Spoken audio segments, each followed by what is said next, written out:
Hello and good morning and welcome to a new week of In the News with myself, Savvy Sapphire. Welcome to the 22nd of November already. You'll see that the month has really gone fast and we're heading up into December very soon. So what's in the news this week? Tell me, how was your weekend? Share anything that it was exciting. Did you view any properties this weekend? Was your weekend slow and relaxing like mine was? I had my sisters over for the weekend, so I really enjoyed it. It was a relaxing weekend.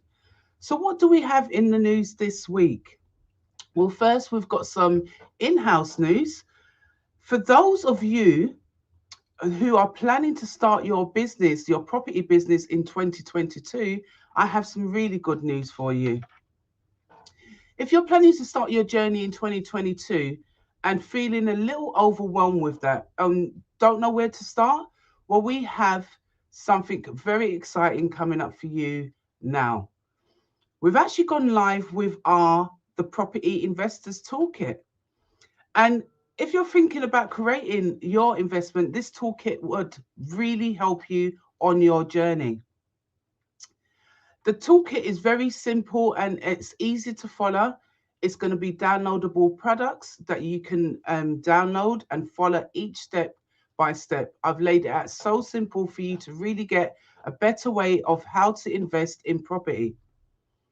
It contains lots of different templates for you to use in your business. It helps you formulate your business. It sets out a succinct structure for yourself. It's the same toolkit that helped me along my journey, and I've just made it simple for you to follow so you can build out your business for 2022 and beyond. The package is called the Property Investors Toolkit. It has all the stages of setting up your property business with a simple to follow workbook and resources. Follow a mapped out process of action, ensuring that you cover all the bases within your journey. How to plan your property strategy based on your needs, affordability, and interest. How to source below market value. How to get consistent leads in your inbox every day. How to access funding. So there's different levels of funding for different people. It has all the databases, all the legal documents, all the sourcing property funnel that I've used, and much, much more. We're going to do a pre-sale before Black Friday.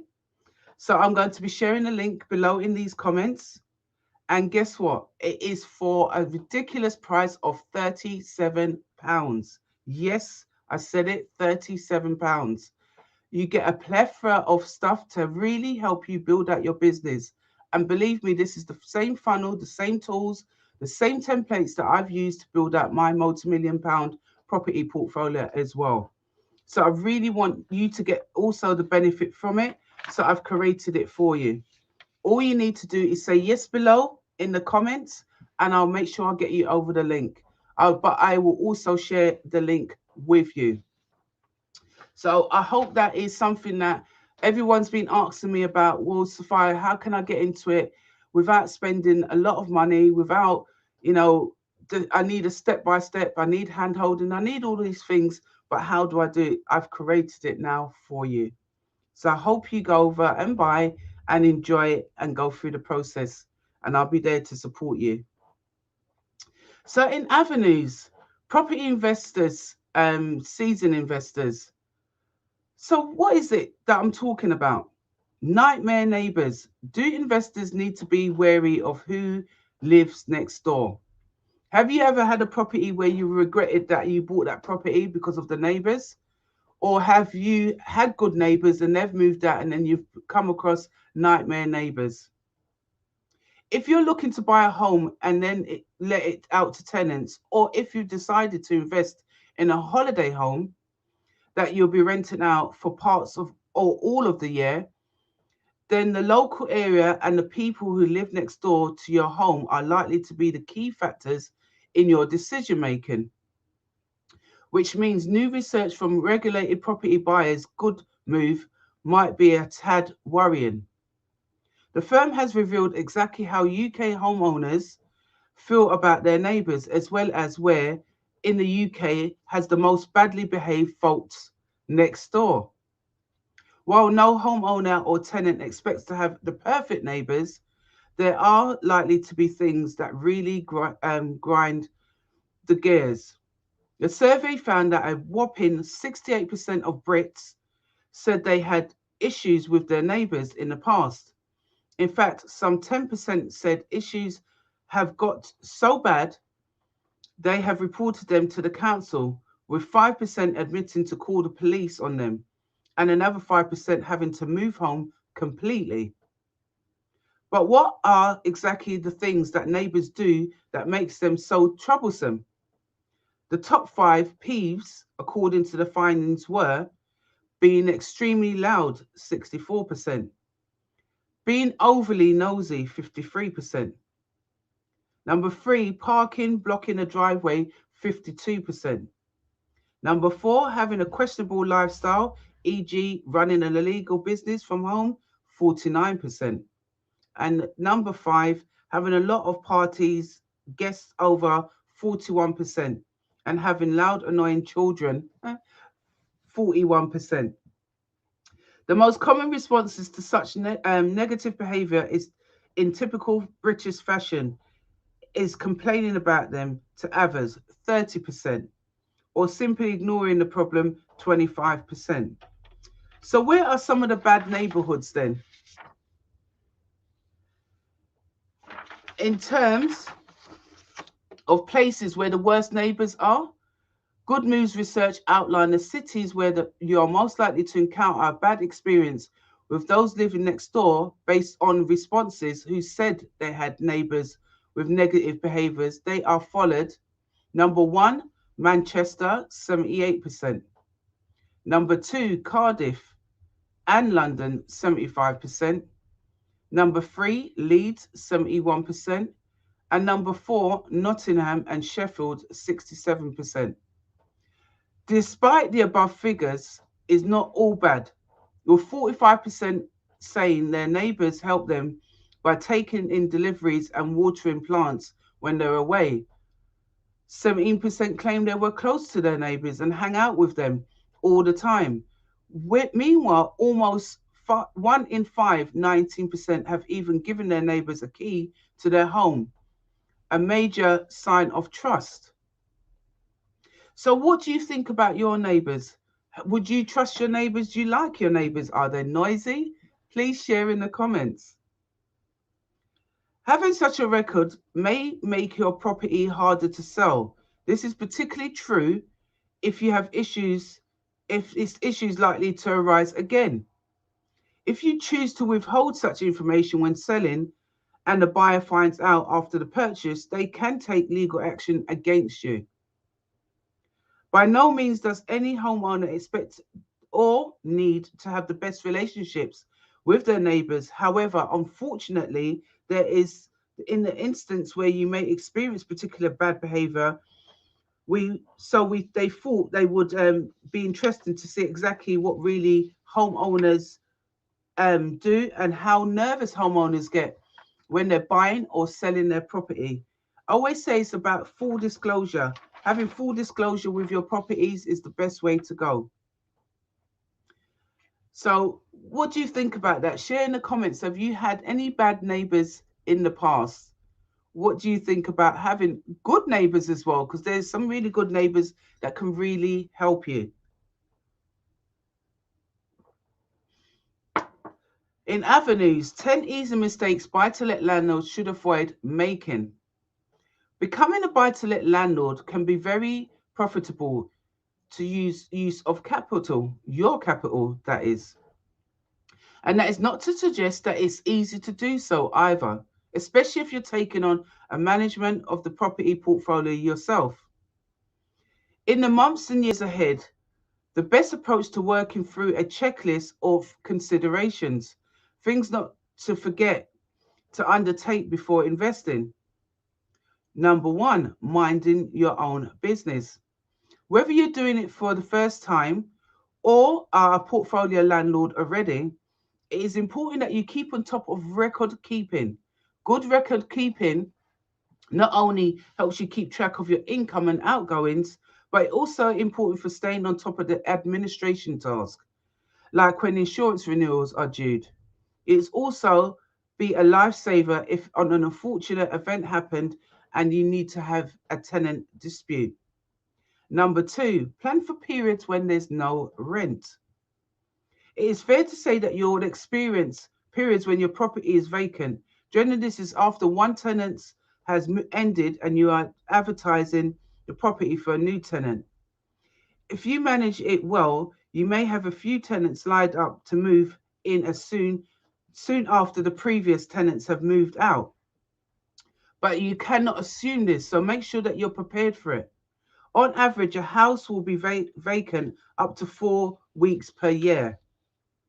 You need to allow this either by holding a contingency sum in your bank account or by retaining a surplus rent after the mortgage and other costs have been catered for.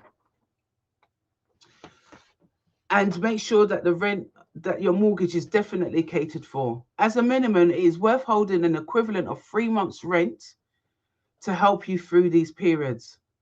Number three, think ahead, allowing for unseen costs. You need to think ahead. Think about the costs associated with the rental property, not just the mortgage, but insurance, maintenance, and costs involved with keeping up to date with legislation, such as current energy efficient requirements and gas safety certificates. Have your contingency fund available to cover these. And as with vacant properties, think about keeping it topped up by retaining surplus rents in your bank. Number four, dealing with your tenants' deposits correctly. If you do not deal with your tenants' deposits correctly, you open up yourself to being fined. Legislation is quite strict around this, so it is important that you familiarize yourself with the procedure of the paperwork that you need to provide to your tenants. Make sure that you have a thoroughly checked the property before handing it over to your new tenants. Draw up a detailed inventory, take photographs always of the property and any contents included in the rental agreement. Provide a copy to your tenant before they move in. Number five, carry out regular inspections of the property. By undertaking a regular inspection, you have the opportunity to check the property to ensure it is being looked after. But this can also give you the opportunity to catch up with your tenants. Not only does this allow you to draw any issues to your attention so you can deal with them before they become a major problem, but also give you the chance to check on them, find out about where they work, the situations, and any plans that you have for the future. So this is basically an overview of what you need to do to really look after your tenants. Another tip is allowing for buy-to-let tax changes. You should be aware of tax changes brought in over the last few years and how this may impact your income or affordability to rise on the level of mortgage you are seeking. Take advice from a specialist tax accountant before you commit to buying a property is crucial. Not only will it help you to understand your allowances and liabilities, but may also help you decide how to buy the property in your personal name or a limited company vehicle, and any potential implications on your other income. Low rental yields. Rental yields is a percentage figure calculated to take the annual rental income and divide this by the amount you have invested in the property. It is worth doing your homework to get an idea of the level of yield you can expect to achieve on the property type and the area you are looking in. For instance, two smaller properties, 2 or 3 bed terrace, may provide a better yield than if you invest in some same amount you can with the property, and this is assessed on the income and assets produced rather than the loan to value requested. Choosing the right location. Location, location, location. Is the fact that you need to think about the location when purchasing a property to rent. Get to know the area and its reputation. We just spoke about neighbours, so get to know it definitely. Think about your future tenant and if the property is right for renting in that area. If you choose an area with poor reputations or poor transport links, you may struggle to achieve the rent you are aiming for. Another consideration is the also the property type. The right is it right for the location? For instance, a HMO, house of multiple occupation. In an area with little need for this type of property is less likely to provide you with a good return on investment than if it was near a university. Meeting the tenants or vetting them is another tip here. You have invested a large sum of money, so make sure you do your due diligence on your tenants as well. Are they reputable? Have you got a tenants referencing at all? Make sure your potential tenants are vetted properly. Ideally, you should meet them yourself before you commit to a tenancy. It is worth finding out a little about them and their reasons for moving. Also, if you can, begin to build a relationship with them. It will help for the future. And lastly, choosing the right insurance cover. Insurers look at buy-to-let properties differently than owner-occupied homes. You would need specialist landlord cover as a standard. Household insurance is unlikely to cover your rental property. Insurance cover not only considers the building and contents if you're letting a furnished property, but other risks such as periods when it is vacant, if serious damage is caused by your tenant. Having the right cover in place now could save you a substantial amount in the future. So it would definitely mean being sure that you design team have not doubled down on this and making sure that you got the right insurance in place. Good morning, Maureen. Thanks for joining us. So what do you think about those points?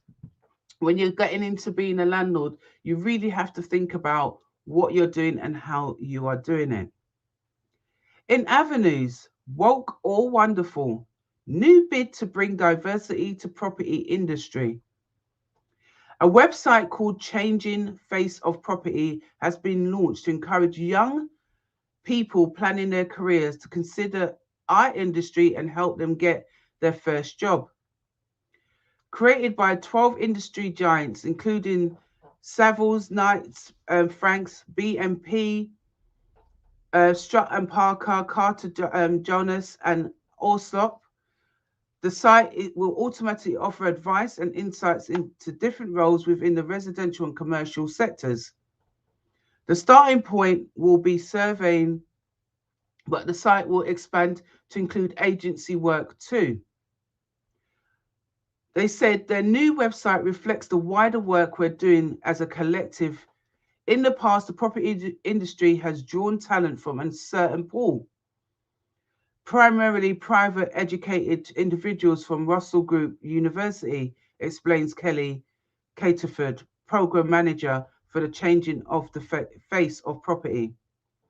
This has changed, they went on to say, change, and it is changing, but our mission, they said, is to further increase the junior pipeline with a diversity across gender, disability, race, and socioeconomics as part of their helping young people, teachers, and parents to see the variety of career choices in property, from planning and survey to compliance and sustainability. Homes, warehouse, offices, spaces, rural environments, every aspect of their world is touched by a professional from the build environment. The opportunities to influence infrastructure and positively impact communities to extremely exciting. With a career in real estate, young people can change how they exist in the future. What do you think about that? Young kids being encouraged to get into the property sector under, conveyancing and planning and architecture and all those things. I really think it's a good thing that they're doing. They're going to say the new property needs your website features greater focus on a range of routes into build environment, including apprenticeships and property career opportunities available across the UK in both city and rural communities. Young people is to help young people figure out what property career could suit their personal and skills with smart technology and enable them to dual results. I really think this is a good idea for young people to get into property. It's something that is definitely needed, and we all seem to push our young ones to different careers, but never in the property space, and to be independent and learn different skill sets as well.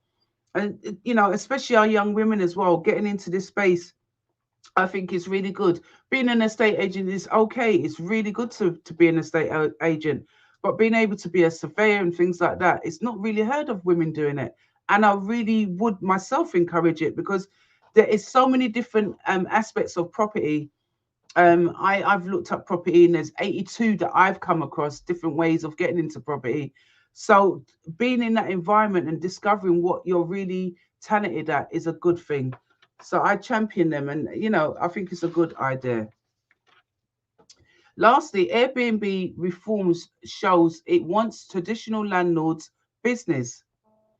Airbnb is making more over attempts to lure long-time renters away from traditional landlords. In recent days, it revealed new policies clearly aimed at trying to win long-term tenants. Some 20% of Airbnb business is already stays for 1 month or longer, and long-term stays have become the platform fast growing. Sorry, has become the fast growing category. Now it's to allow users to search for stays up to 12 months from 6 months, and the platform is overtly linking this with announcements by many high profile companies, including Procter and Gamble, Ford Motor Company, PwC, and Amazon, that its staff can continue to work remotely in certain circumstances. In addition, Airbnb says its users have clicked on the Wi-Fi filter more than 288 million times. So in response to adding a verified Wi-Fi to the property details, allowing hosts to test their listings internet connections from the Airbnb app and have their Wi-Fi speed authenticated.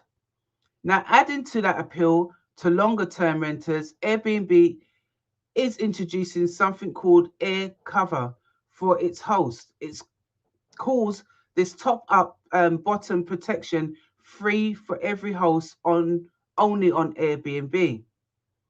On the UK website, Airbnb says the cover offers equivalent of US 1 million in the damage protection. This includes pet damage protection, and Airbnb tells its hosts no need to worry, damage caused by four-legged guests is covered.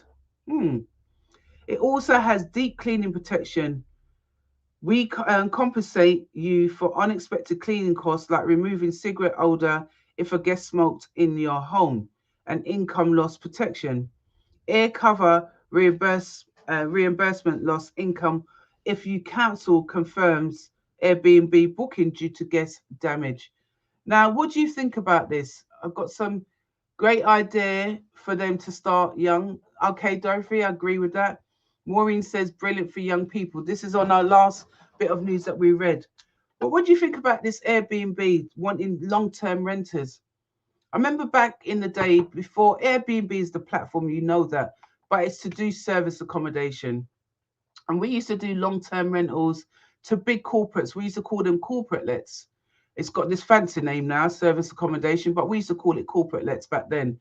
And Airbnb is now taking that back up, because there is going to be a lot of corporates that don't necessarily want their staff to stay in hotels, but they want long-term rentals for their staffing, so that they know that they've got the accommodation there, and then not under any pressure. They can have swap out guests as well.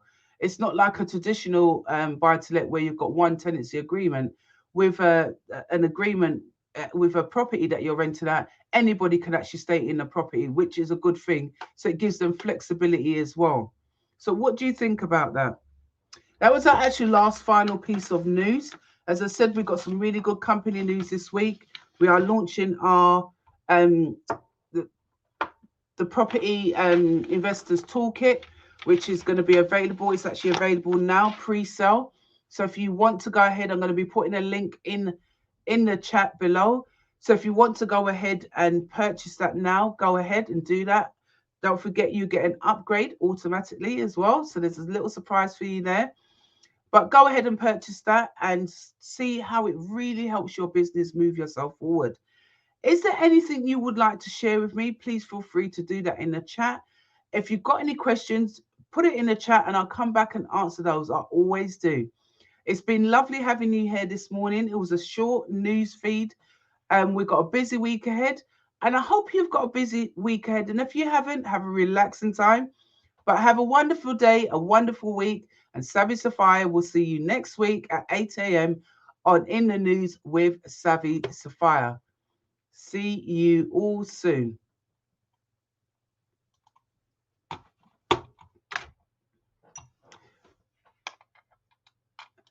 Sorry, this thing is not cutting off. We are live. We really are live. So if you, as I said, if you'd like to reach out to me or anything this week, please feel free to do that in the comments and I'll come back to you. Other than that, have a lovely week. Speak to you all soon.